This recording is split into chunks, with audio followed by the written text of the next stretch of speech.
and this Brazilian butt lift. At some point, I am gonna fucking talk about, what am I? I'm gonna talk about Universal. Let me talk about Universal, okay?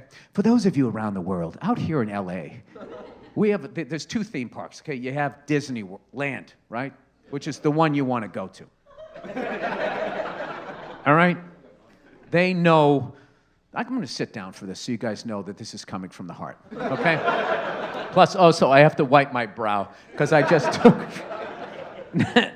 Jesus wants you to go to Disneyland. Oh, the devil is in Universal. My manager's here right now. Don't trash Universal. Don't still trying to sell the movie. Well, Till's still trying to sell that movie. This is actually a terrible couch. It's very slick and it's shallow. This is... It's actually depressing, you know? Like you're slowly getting older, going into the fucking ground. Or maybe it's my posture.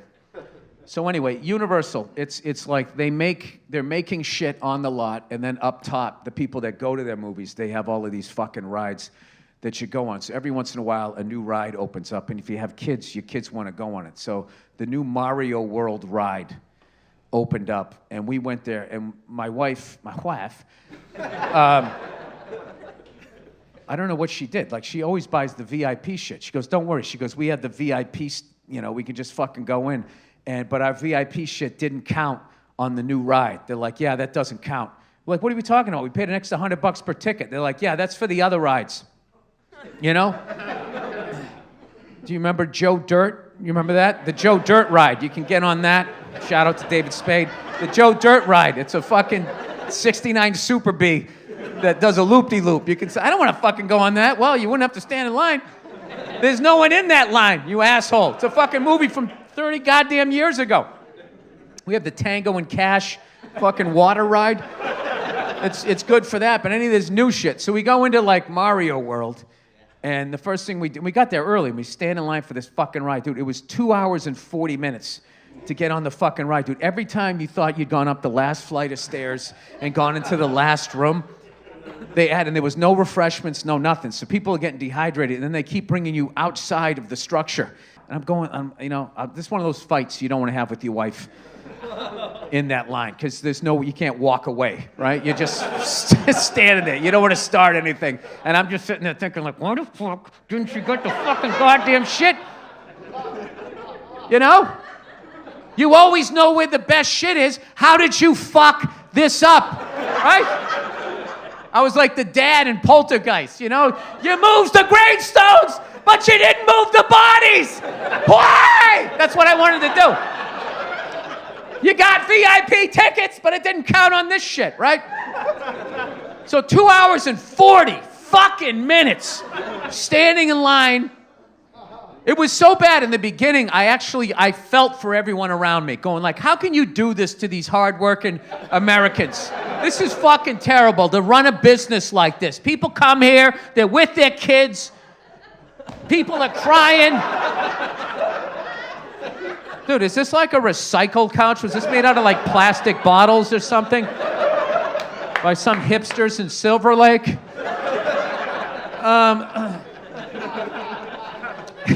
It's made out of tents from tent cities, and then we got them new shit. Yeah, so standing in line going like, how the fuck can you fucking do this to people? This is what, within an hour of that, I just hated everybody. And I was like, you know what? These fucking people deserve it. Look at it. Bunch of fat fucks standing here. Fucking cunts in front of me. They cut us. They did this thing where they sort of like saw how long the line was, and they say it was like going all the way that way. They sort of got to like, you know, it was like, you know, only like 5 or 10 groups of people, and they kind of went like, well, is that the line? Is that like the line? And then they were just fucking in it. And like, that was like an hour of my life. Going, why didn't I say anything? You know, I didn't say anything because they all outweighed me by at least 120 pounds. Yeah, morbidly obese in their 20s, prime of their life. You know, should be running down the beach like they're in Baywatch, carrying that little thing, whatever that thing was for. Like, what was that thing? That little football? I'm in the ocean. That's what I'm going to hang on to. You're going to put it in your teeth and fucking swim back with your big fucking heavy fake 90s titties, like we're not gonna go down to the ground. You might as well put cement shoes here, right? So we finally get into like this room. They're like, okay, everybody, we're getting ready to fucking do it. And they bring us like a whole group of us. They're like, come on, everybody, I see space. I see space. Keep walking in. All right, and we're like in that trash compactor thing from that movie you guys like, right? The fucking Star Wars, right? Yeah, buddy. Fucking Star Wars, man. Fucking live long with Chewbacca and your Buck Roger beady shit, right? So there will be one person that comes up, oh, that's Star Trek. They do that in Star Trek, all right? Star Trek is may the force be with you, right? Is that how they do it? No, wait, that's Hitler. It's hard. It's hard to keep them all, keep track of all of them.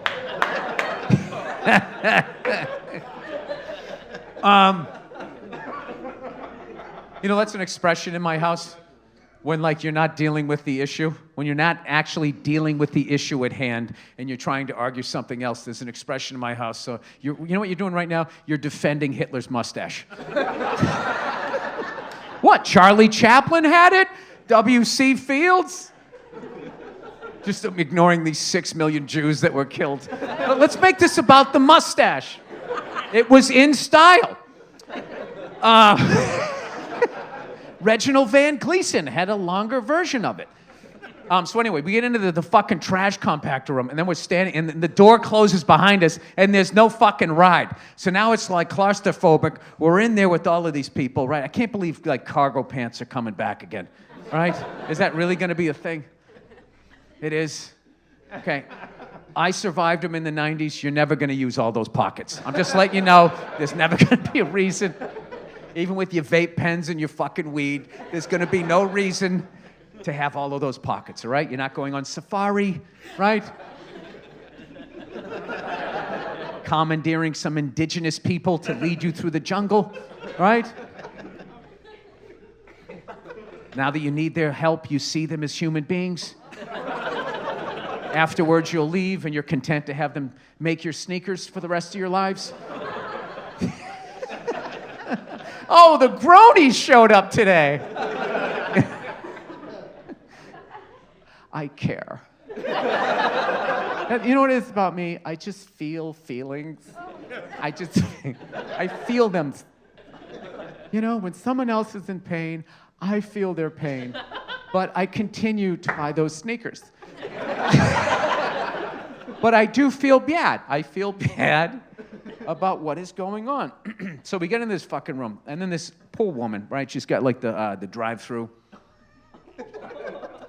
microphone. She's like, all right, everybody's in, okay. And we've been waiting for 2 hours and 40 minutes, and she has the fucking balls to go, all right, you guys ready to ride the Super Mario ride?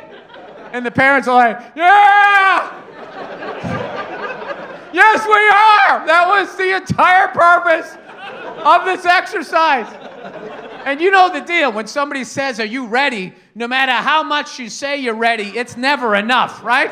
So we're standing there. She's like, oh, come on. This is the Super Mario ride. You could do better. Are you ready to ride the Super Mario ride? And everybody's like, with the last bit of fucking hydration we have in our body, we're like, yeah! Yes, we are! Tell me where the dick is and I will suck it! Please!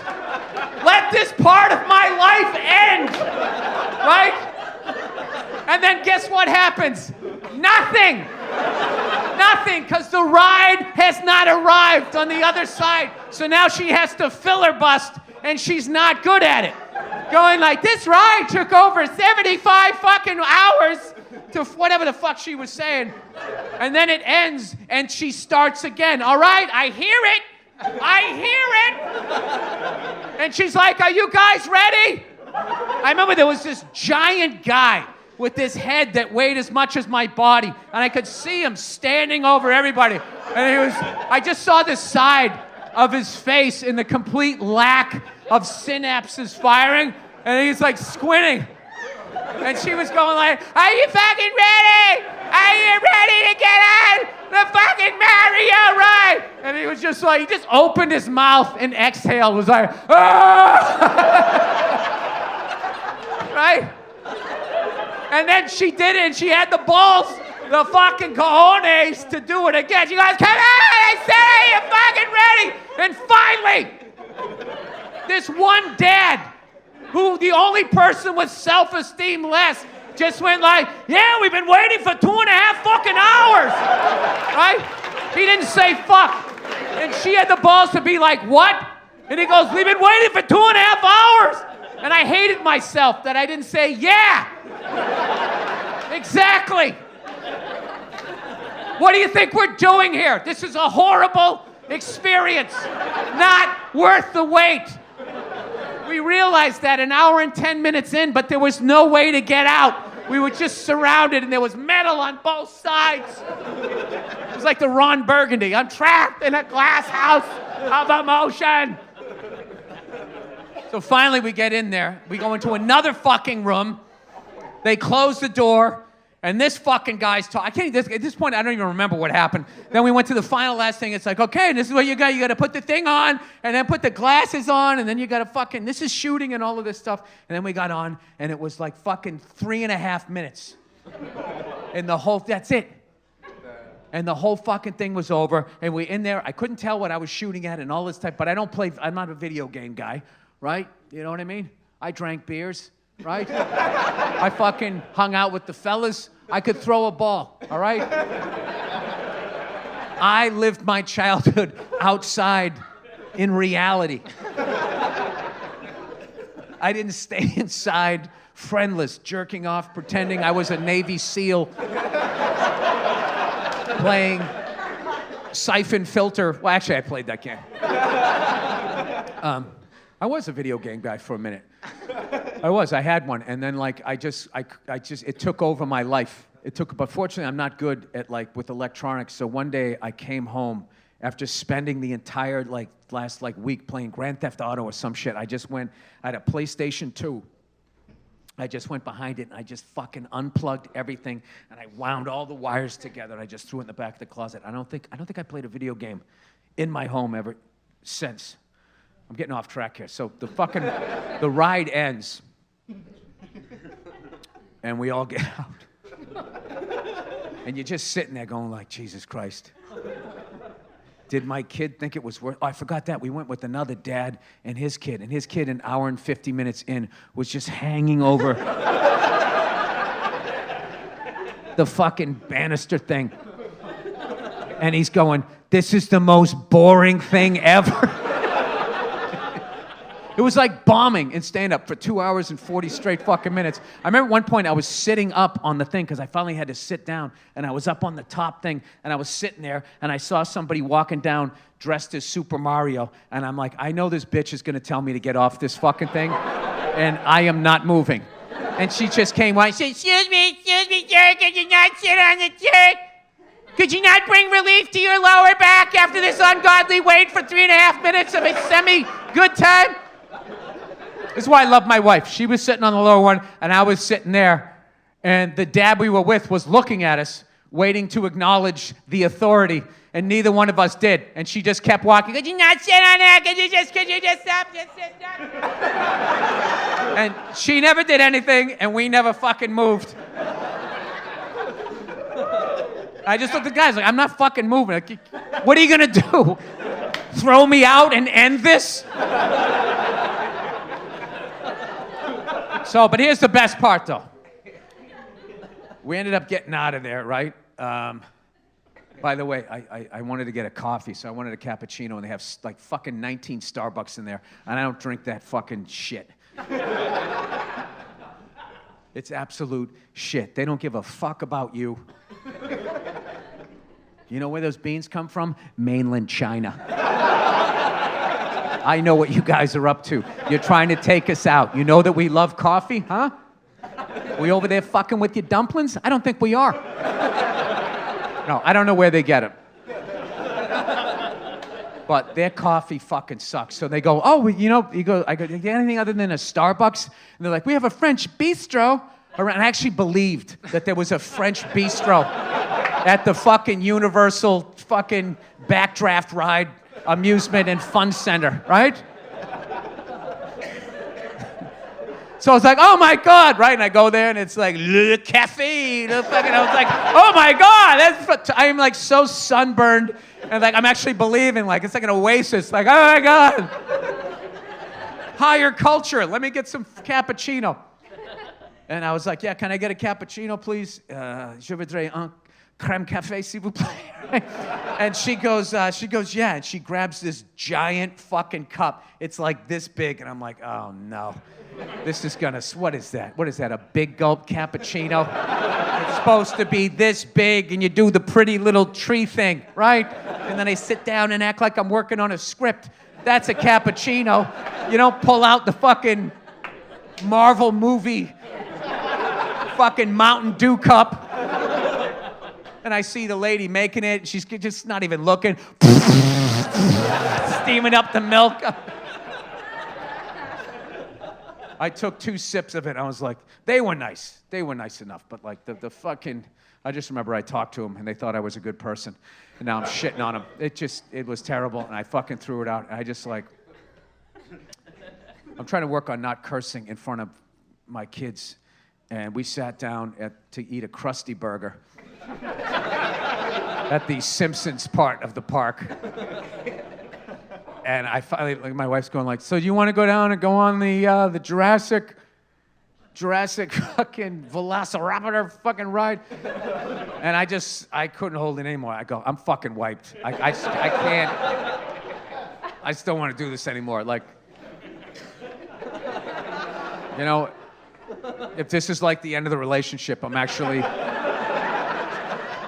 I don't know if I have it in me to like save it. And if you just want to meet some other guy here with mouse ears that has a little better attitude about this types of things, like, I'm sure we can work on a financial settlement, but I am fucking out of here.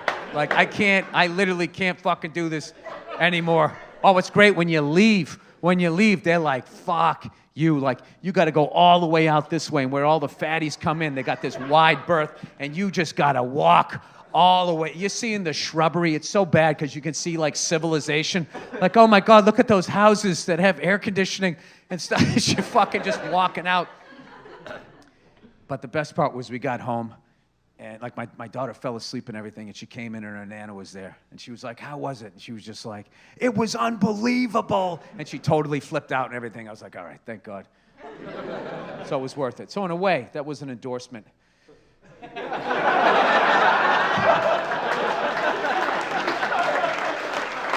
In a way, that was